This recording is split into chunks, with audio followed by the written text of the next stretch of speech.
ito na naman po tayo ulit. Kakain na naman tayo sa tabi ng dagat.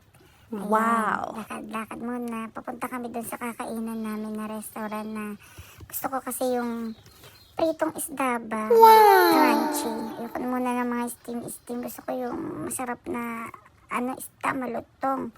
So, lakad kami papunta dyan sa restaurant. Dyan kami kakain. So, nagtingin-tingin naman ako dito ng aking orderin. Tapos, pinakita ko na rin sa inyo dyan. Inikot ko na yan. Ikot ang gasa. Mahilo kayo dyan. Dahil, sige na.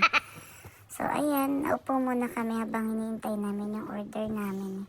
Sipat-sipat muna. Tapos, dinadamdam namin yung lakas ba ng hangin. Napaka-presko. Wow! So, ayan. Habang titingin-tingin, tinry kong i-zoom kung anong ginagawa nung sa bangka dyan. Kasi ang liit na bangka, tapos ang dami nila. Nahiwagaan ako ng ginagawa. Ayun. Pagtingin namin dahil fishing rod, mga nagmimingwit pala sila para, alam mo na, makakuha ng isda.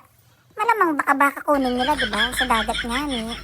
Tapos, ayan. Dami na rin mga sigal na paikot-ikot gawa ng gusto na mga yung french fries at pritong isda. Ayun na mga fresh na mga isda na mga yan.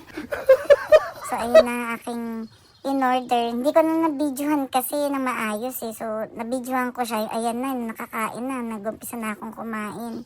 Wow! Ayun na, nabawas-bawas na yung isda.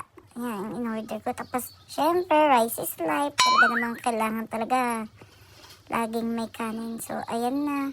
Tapos na akong kumain dyan. Tapos, ayun, nag-aabang na yan para sa chips yan at saka dyan sa pinagtinik na isda.